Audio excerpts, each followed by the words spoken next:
I think most of you knew I grew up on the mission field, and the mission field of Japan is totally different than the mission field we're going to hear about today.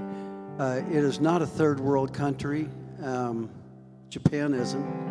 What you're going to hear today might even be, in some cases, I don't know how many layers down that might be. You don't run to the grocery store to be able to get things. You better have planned well to be able to eat the way that you're going to eat there. But in Japan, it wasn't that way. And when I first went there, I think my parents were probably in their 30s, younger than I am by a long shot. I was 9 years old, and I gave my life to the Lord in Japan, as a matter of fact. And it was a wonderful experience for me. But in Japan in those days, we're only 19 years after World War II. And so there's a lot of vestiges of that war that was weighing on the people when I got there. So it was different. But I can tell you later on when I was in high school, I was thinking about this as we sang this song, More Love, More Power. I will worship you because I need more of that power, more of that love. And in Japan, where we were, when we would have a request, and sometimes a prayer request would come up, you never know. One of the family members is in an accident. You have a financial need that hits you. To get through it, and the way that communication happened back then, because telephones were so expensive to talk on across country, what you would do is you would make a long distance call. That you could have a $50, $100 call without spending more than a couple of minutes on the phone, and it wasn't like it is right now. And so what you had to do, you had to have that more love, you had to have that more power. And you had to have that communication with God so that God was providing for you even before you even asked. And He works like that. Isaiah 65:24 says that before you even asked, I already answered. While you were yet speaking, I already heard. That's the God that you serve. That's the God that when we're singing this song, I need more love. I need more power. I need more of you in my life. I think we're so fat as Christians in America, maybe around many parts of the world, that we just forget that the power source of our life has to go deeper than just breathing day-to-day air. We have to depend on Him. If any of you have ever gone through some struggles in your life, maybe with an addiction or maybe with maybe a financial issue, and I think most of us have at one point or another. Sometimes it's been harder for others than it has for maybe even you, but you know what I'm talking about. You need that power source that you need to lean on. So when we sing a song like that, it's not to be taken lightly. I need you, Lord. I see that with David. When David was in the cave of Adullam, his brothers had, it's before we get to the brothers, his wife had forsaken him. The king had forsaken him, was throwing spears at him. The people were not there for him. And everybody was saying, David, get out of here. I like you, but I can't afford to have you in my life. He ran for his life and lived in a cave. Anybody ever feel like you had a cave existence? David knew what that was like. And in that cave, if it wasn't bad enough, then all of his brothers and his family came to live with him. And isn't that the way it is sometimes? You know, your live with you when you're at the most dire need, but it was a place where God spoke to him. And out of that, he comes up with Psalm 34, which is, my soul shall magnify the Lord. And won't you come and magnify the Lord with me? And my soul shall rejoice. And so he goes through if you read through that psalm, you see a cathartic change in David's heart. Is you realize it's not the cave isn't my existence. Those people outside this cave aren't my existence. They're not my provider. God is. And when you're around people that are down and out and all they're doing is talking about the way things used to be, which is probably what was going on in that cave with all those other people that joined him in there. I said there was about 300 or 400 other people. It must have been a big cave. But David said, no. I'm going to magnify the Lord. And won't you do it with me? So when we sing this song, we're saying, Lord, I need to magnify you because the way I've been looking at you isn't the way I need to look at you. I've been looking at my problems to see you instead of seeing my problems with you right in the middle. And that changes the whole focus of everything. So I want you to think about that as we go through our service. We're going to change the venue a little bit today because I've got some people I want to introduce you to, and we're keeping all of our kids here today. They're going to join us in here because we never know that one of our kids may be the ones that go to the mission field. Grace, you probably didn't know. You may be a mission field girl one day. You may go to a foreign country like this. And Gabe, you might just go off to work with Aborigines in Australia. Who knows? But you get vision in times like this. And today what I'm going to do is I'm going to introduce to you a family that, in fact, before it's all said today, the whole family's going to be up here, it looks like. They're going to be a part of the presentation here. But years ago, they made a decision that what they wanted to do is to go and work with a people that were nowhere near our country, in Kenya, of all places. And lest you think that Kenya, oh, that's just a nice, wonderful place, it's nothing like what you thought that it was watching Tarzan movies and things like that. It's just not. And to get to the supermarket, they did not swing by a vine. I'm just getting that out right now. Have you ever swung from a vine, Matt? You haven't done it yet. Okay. Over here. But all the kids want to. But it's not like it. You may have heard, but there's a people there that have come to know the Lord, and the impact on their life has been because there's been a family that has gone in and never stopped going for year after year and decade after decade, when everybody else gave up on them, and when the government of Kenya couldn't get into this group. There was a family that was able to get through to them. And we felt it was so deeply important for you to meet them today.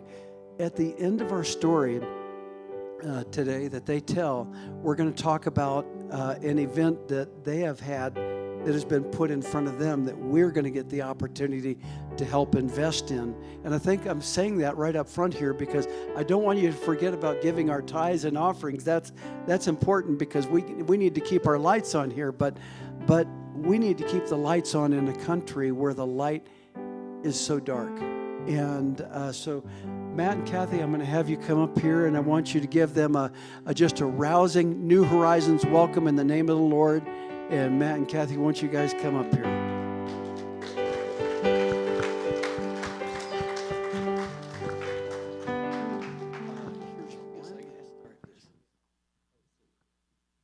I think we just need one. That's going to be a backup, I think. Because, well, thank you guys. Yeah. We have to do this. We have to do this Messiah style.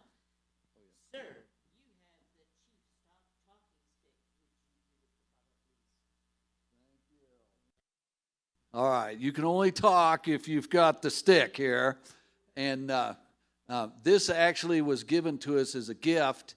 And we were meeting with another chief, and he looked at that and he was like, "Where did you get this?"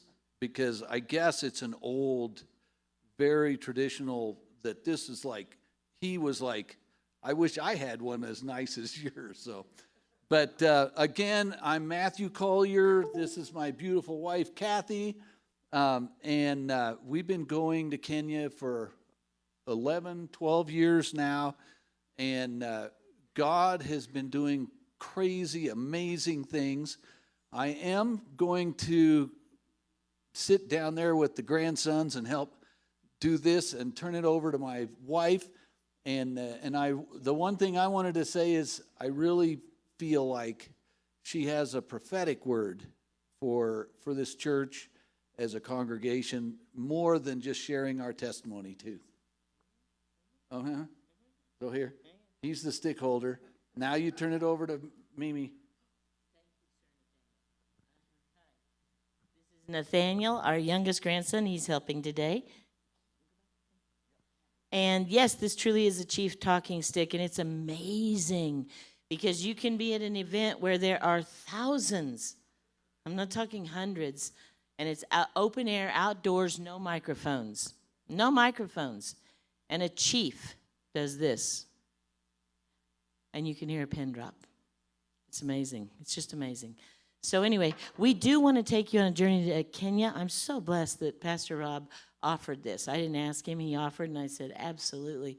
But I felt something I want to say to you, and I hope I am kind of, I lean on the serious side of type of personality, but I also have a humorous bit in me somewhere. And so I want you to understand that when I was praying over coming, because I was coming and saying, I could tell you, there's thousands of things to tell you about Kenya. But I was like, Lord, what do you want them to hear today? Why did you bring our family here today? Is there something? And he did. He gave me something very specific. And I want to preface before we start a request from you that you fight any temptation, because I know how the enemy works. The Bible talks about fiery darts, and I know how the enemy works. You watch Matthew and me or my grandsons, there's these things, and he's there whispering, see, you had a chance and you didn't go, or why aren't you getting and doing more, and why aren't you? He just loves to hammer us with condemnation. He loves to hammer every one of us, whether you're a child or an adult, with condemnation. You're not enough. You're not measuring up. Don't compare yourself to us. We want you to enjoy this journey. And I do have a word. I do. This week in my morning quiet time, I heard the Lord very specifically say to me, and don't get troubled over talking, okay? Don't think it has to be a word like I'm talking right now, all right? He can impress in your heart. I love teaching children. I'm a teacher. I love saying, when you get a creative idea, like you want to write a story with your Legos, my grandsons love this. What happens first? You picture it in your mind. You see a picture of this little character standing here and this little guy saying this and this. That's a way of communication. God can talk to us any way he wants, so don't get stumbled on when I say he spoke to me. He made it clear to me that here's the word for you all. He wanted to say that you have an identity as a church. And I'm going to go real fast over this. Watch. I was born, Kathy. I was born. God made me in his image. He gave me a unique identity. The pieces that all come together so I can stand up here and do this are all part of me. Then he introduced me to a Matthew, that guy. And when we married, think about this. Do I lose my identity? No. Does he lose his identity? No. But guess what? Something miraculous happens.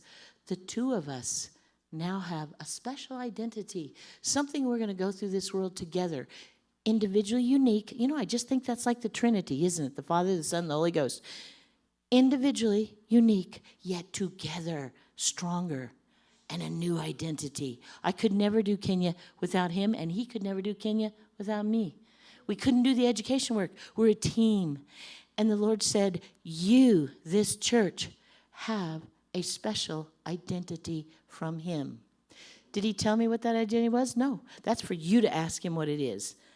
But he wanted it clearly known that you all understand you're not just a precious group of his children, which you are, who come here every Sunday to worship with a beautiful group of people you've known and you've loved. You work like such a big family. You do, and we love that. That's precious to us. But there is something special that God wants each one of you to ask, what am I with this church? What is our unique, special identity? Maybe you've never known it. Maybe he's going to show it to you. Maybe you already know it. But we'll start that way. So no comparisons. Here we go. All right, start. That's the name that God gave us for the company, that it is an actual company in Kenya because... good. Okay. Thank you, Matthew Collier. See, we can't work without each other. It stands for Solutions to Achieve Real Transformation. The second year we went, in my morning quiet time, the Lord clearly spoke to me these words: his will, his work, his way. He was assuring me of something. Kathy, it is my will you are here in Kenya. Kathy, it is my work you're going to accomplish. And Kathy, you're going to have to do it my way. Now here, watch this. So many Christians are afraid, oh, his way. Okay, like I'm a slave. Yes, God, okay. Excuse me. When you do things His way, you are in for the most amazing adventure. And I have to ask you something, Pastor Rob. Are you recording this and it's going like on YouTube or something? There's going to be one place where I'm going to have to ask you to either put music, but mute it, because what I'm going to share can't be put on YouTube. Is that okay? All right. So I'm telling you that, John Paul, okay? So anyway, he asked me to share it. It's pretty wild. It's what I call a Red Sea miracle. So anyway, so the thing is that His way, we have to do it His way. If Matthew and I decide to get some great ideas, which we can come up with great ideas, and we just charge off, we'll get some done, but we'll never get done what could be done if we'll let Him love us, teach us more and more of the depth of His love, and show us His way. So let's go to the next slide. Look at this. I get to look at it right there. That's pretty cool. Okay, Kenya. Here's what God was saying when we were putting this together. God has a plan for you, a plan to prosper you and not to harm you, a plan to give you a future and a hope. All right. When I was talking to John Paul, when he was asking, could we put a statement to this thing, I said, you know what God's doing? He is taking Kenyan people to be able to live life and not just survive life. There is a huge difference. You can be very poor and live life. We've seen it in Kenya. There is a woman, her name is Agnes. I will never forget Agnes. I wish I had a picture of her up there. Look at the guy with the baskets on his head. Look at that smile. He is out there walking the streets. He sells on the streets. Look at the kids in the cart. They are taking these big jugs somewhere to get them filled for their family. The people up top, that's a boda. You can't afford, these people, the majority of Kenyans don't have cars, and they have to go long distances, and the buses are kind of expensive, so they pay 50 bob. That's 50 cents. Most of it's 50 bob. And they, look at that. That is just 3 on that bike. We have seen an entire family, 4 to 5 people, smashed like sardines on the highway right beside you. And they drive so close to you, I feel like I could reach out and touch them. It's like, whoa, Lord. I pray over them all the time. Protect. But anyway, so let's go to the next slide and see what we put on this guy. Okay. All right. And in this slide it says, and you know what? It's not up there. How can I read this? I'm going to put my glasses on. I know what's up there. I'm going to have to paraphrase it. So, how does God heal a nation? You have to understand that Kenya was under British rule. Let's not go judging the British. We did it when we came here. Our country was founded on, you know, I hate to say it, but it's a blanket truth. That's how civilizations grew. One group, hey, in Africa, one tribe would run over and take the women and cattle from this group, and then they'd go to that group. It's just yuck. It's without Christ. We sort of dominate and overtake and do things like that. So, but when Kenya was born, it was born in 1963. They got given their papers of freedom from Britain in December of 1963. They were like this. And I'm going to borrow Mr. Nathaniel again. Come here, buddy. He's my helper. Oh, he's ready. Okay, now watch this. You ready for this? Mm-hmm. Okay, you know Mimi's house, don't you? Yeah. Been in there? Yeah. Does Mimi have a refrigerator? Yeah. Is it full of food? Yeah. Is it a pretty big house? Yeah. Okay, guess what, Nathaniel? I'm going to give you the keys, and you're going to go home today, and I'm just going to leave you that house and the refrigerator, and you just figure out how to live life, okay? Can you do that? Without us cooking? Without any adults there? Yeah. Of course you could. Thinks you could. Okay, but honestly, when I've thought it over and prayed it over and tried to envision what that was like, it was like this. It was like children, kids in here, that somebody says, well, there's the keys. You got a roof over your head. You got land now, Kenya. Now, what they didn't say is that we have put in rules in place, like one which just aggravates me. Kenya has the most fertile coffee growers. When we first used to go there, I would just die for a cup of coffee. I have to wait till I get home, have a cup of coffee. Yet they grow some of the best coffee in the world. But when they got their independence, Britain put a law on them that they could grow the coffee, but they had to ship it to Britain to be roasted and all that stuff and packaged, and then they had to buy it back. They had to buy it back. A very poor nation. They had to buy it back to serve coffee in their country. Now, that has since passed, I think just in the last year or so. And so now you can there's coffee shops springing up, but stuff like that.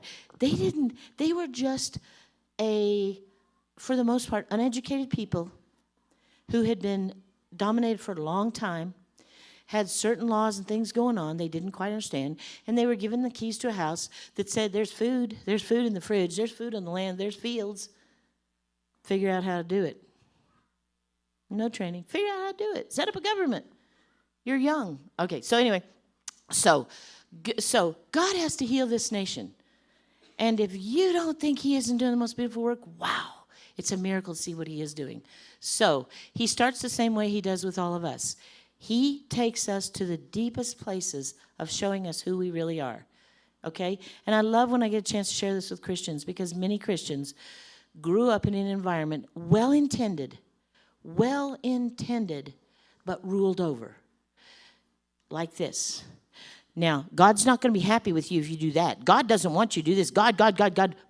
Phew, come on. I just ache for God because he has so much love. He has so much redemption. You know what God says to our mistakes? Just, you made a mistake. I love you. I forgive you. Let's move on. There's a scripture that says, though I fall, I will yet rise again. That's how God looks at us, okay? So you take a nation that was ruled over to the point of slavery, really intense things they went through, and you pull out and you leave them to sort it out, and they're going to need healing. They're going to need an identity. Who are we?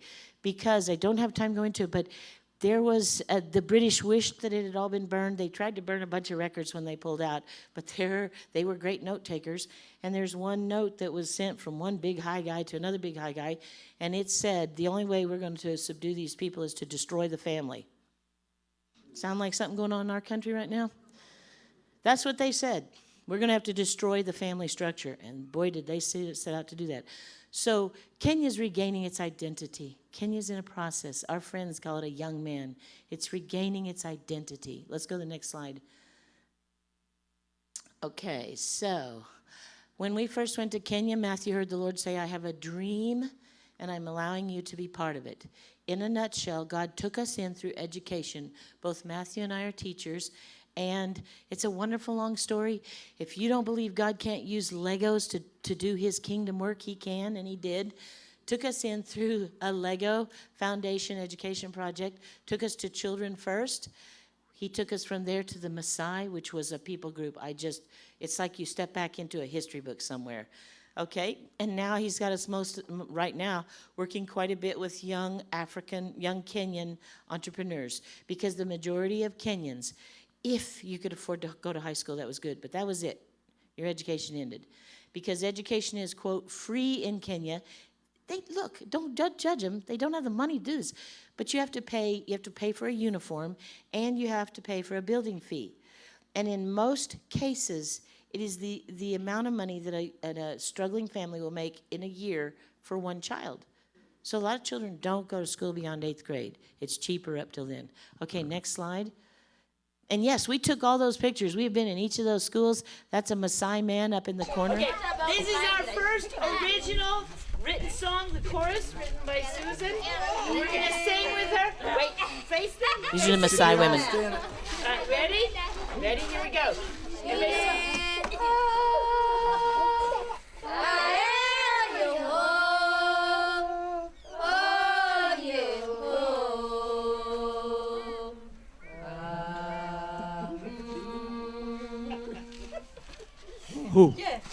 She didn't do it. That's why we're all laughing.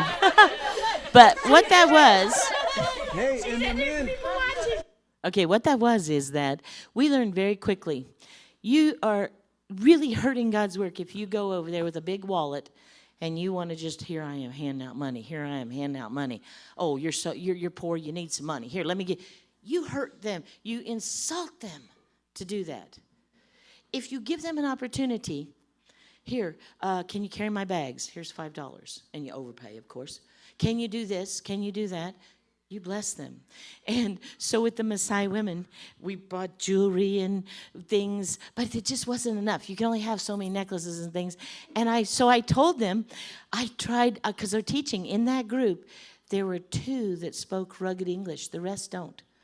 The rest, they tell me they're understanding me. And I can make the craziest statements, say, did you understand? Uh-huh, yes. Yes, it got to be a joke between Matthew and I. But anyway, the thing is this, is that I'm always praying, God, what can I do? What can I do? I came up with an idea because when I'm artistic, I love arts. And I said to them, I will pay you if you write me an original song, okay? Do you know it took me, we were there for a couple weeks on that one.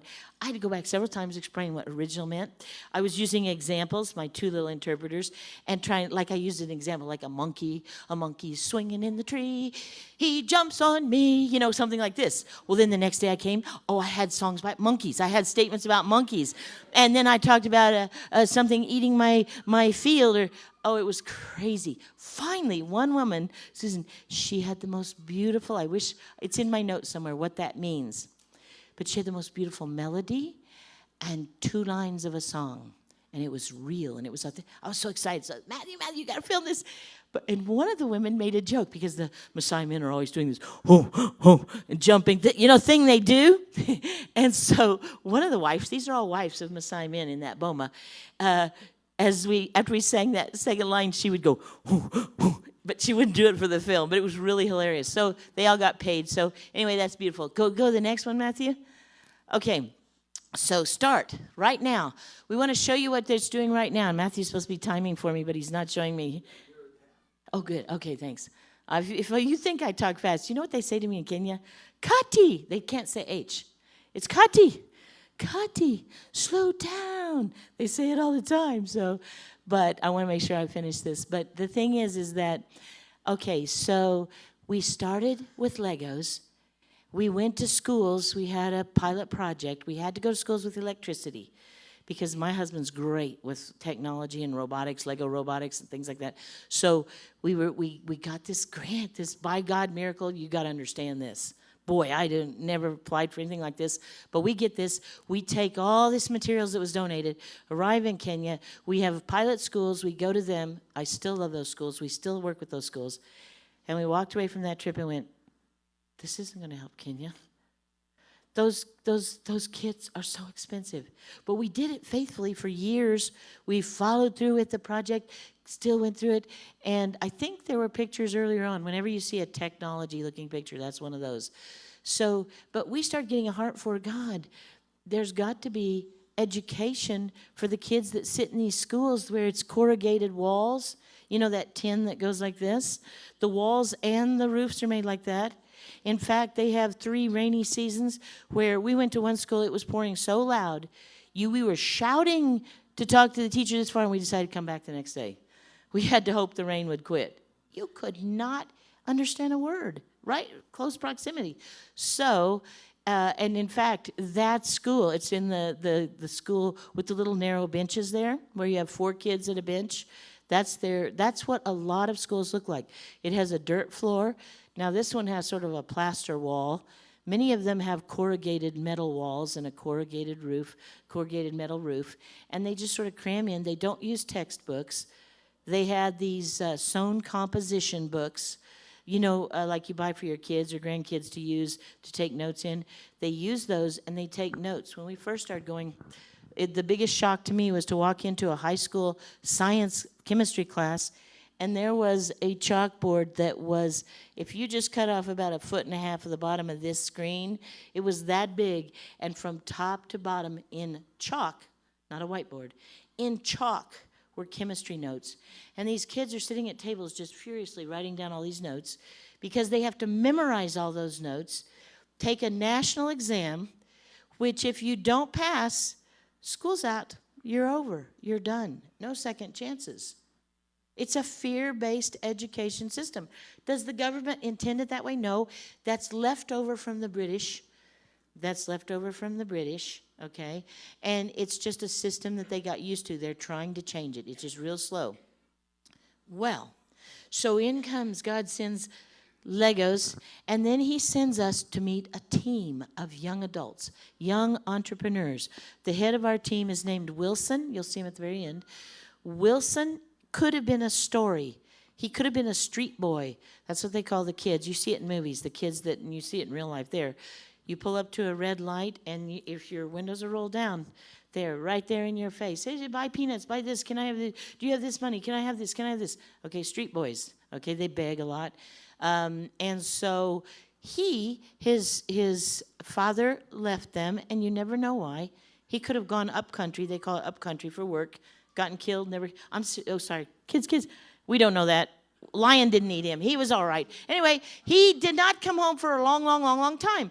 Well, the mother passed away. And so Wilson, at 7 years old, with a little sister, is an orphan. And so his grandmother, and I've met her, she's the sweetest little thing, she takes them in. She raises Wilson. Wilson gets to be high school aged. If Wilson doesn't have the fee, the high school fee, he's not going on to school. Wilson went around to businesses and said, "May I clean your office at night?" Wilson put himself through high school and law school. Yes, and he could have been a street boy. He could have been a statistic, okay?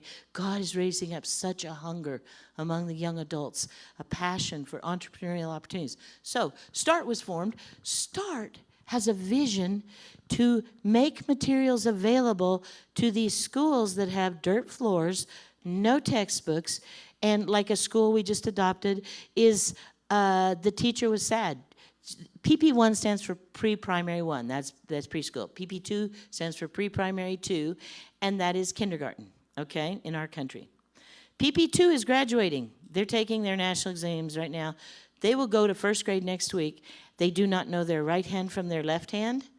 They do not know, they're supposed to be learning English. They know no English.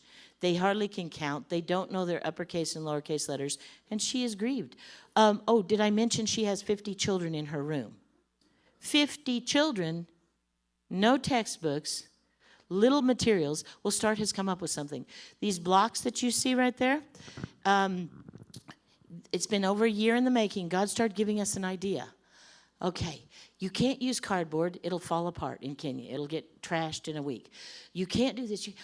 Well, our team, with Matthew and I from the U.S. and them there, we have created an entire line of using wooden blocks and providing jobs.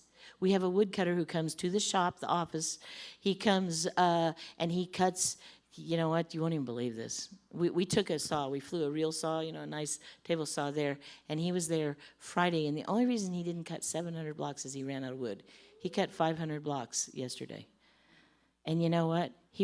I won't tell you, because you don't understand economy there, but we pay him. It's not volunteered. We have a painter who comes in, paints those little figures. The little cloud, that's a science block. On one side, it's a weather block.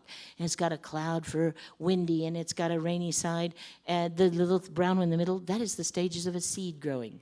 That is when the little roots start springing out. That's a science block right there. The dice are number. Did you know that with our blocks we've created, we can teach kindergarten, we can teach pre-K through 4th grade, 5th grade math without a book?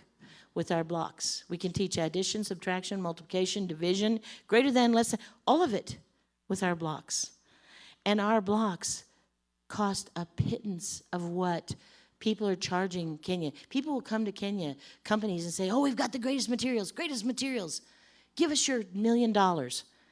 And precious Kenya, I hate to say this, I could rip off one of my grandsons or a kid by saying, "Oh, I've got something. It's going to make you a lot of money," And they trust and they believe and they put that precious money, and then they don't train them and they can't use it. So our team has a chance because of Parliament.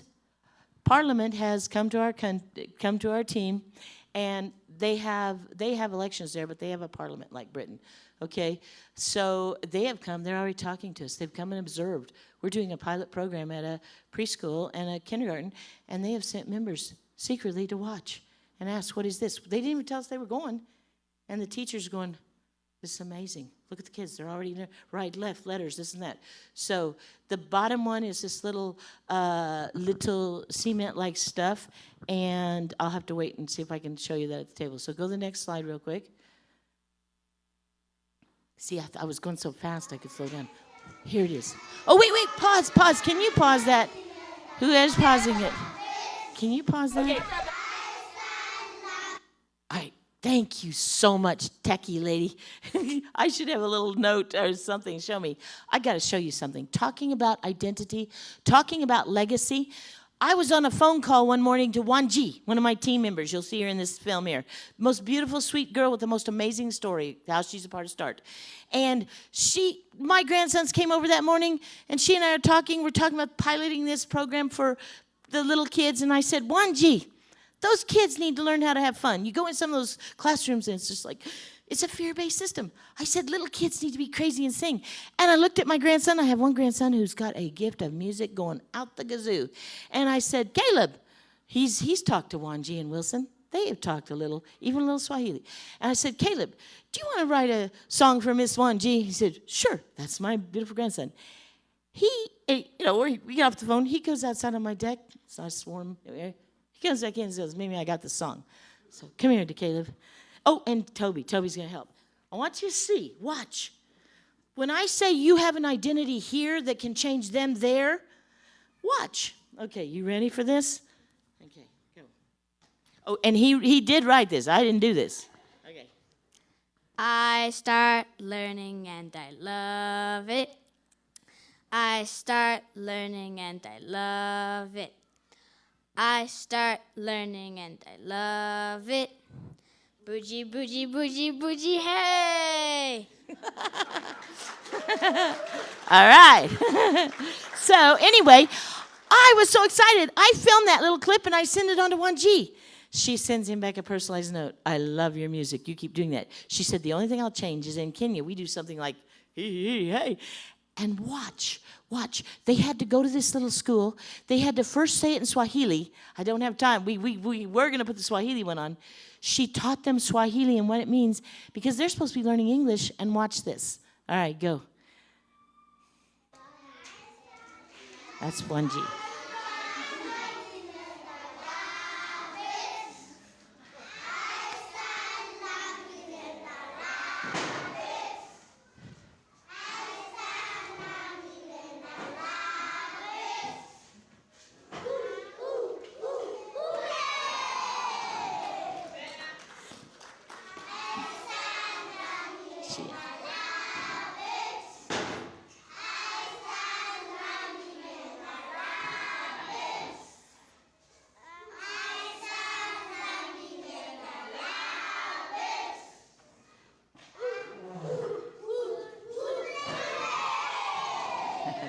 Okay. You know, what impacts me about that is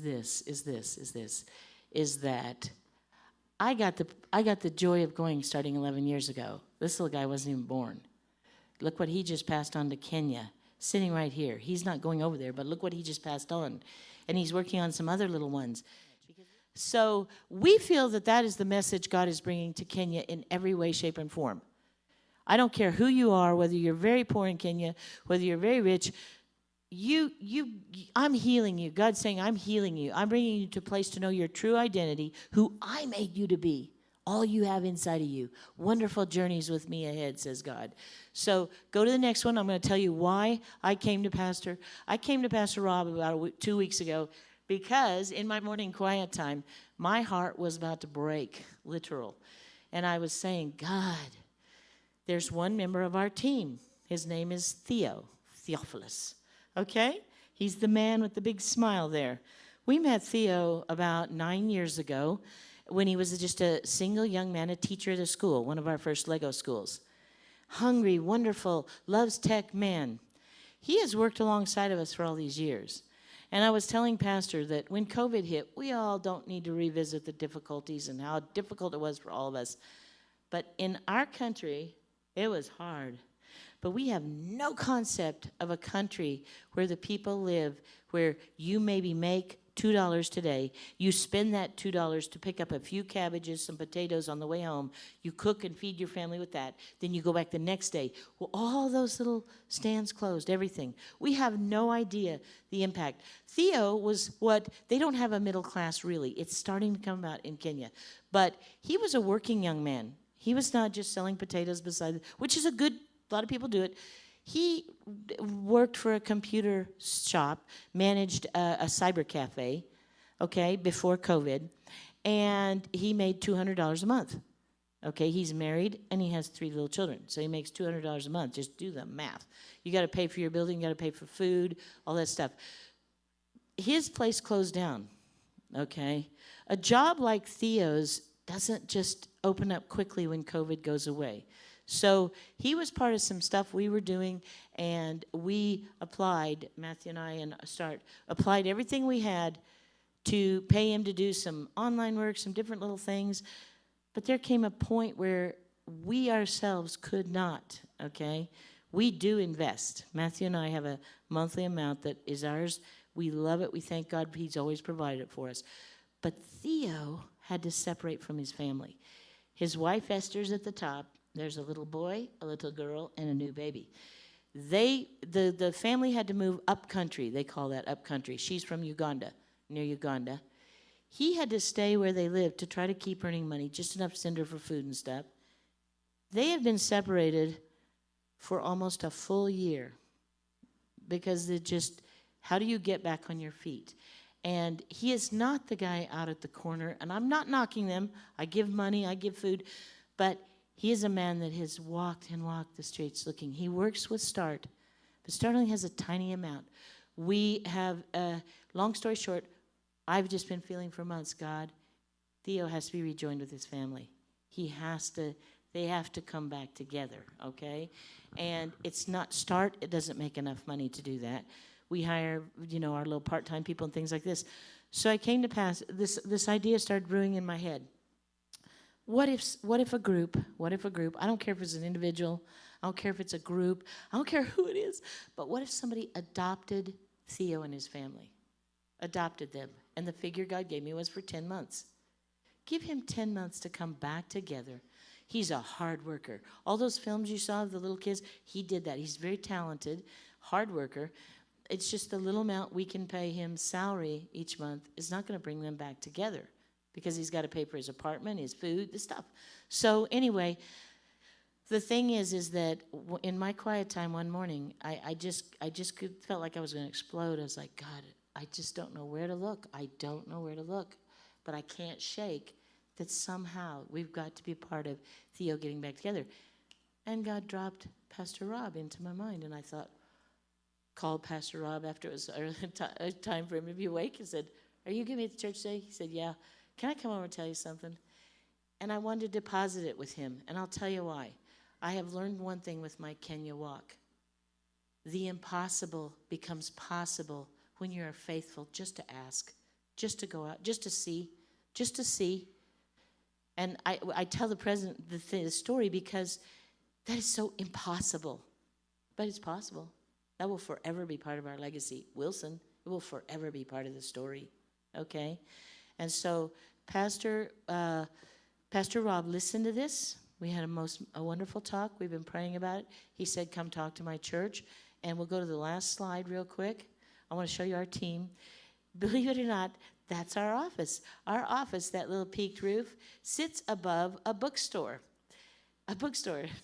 Okay? And Wilson is in the salmon-colored shirt. I'm not sure which side it'll be on. For me, it's on this side. For you, it's probably that side. Theo is the next one in the black jacket next to him. There is Wilfred. He just helps out with certain things. Wanji is in the yellow. There's Matthew and me. And there's Walter. He teaches at a high school and that works with us on some of the techie stuff. And that's our team. Okay?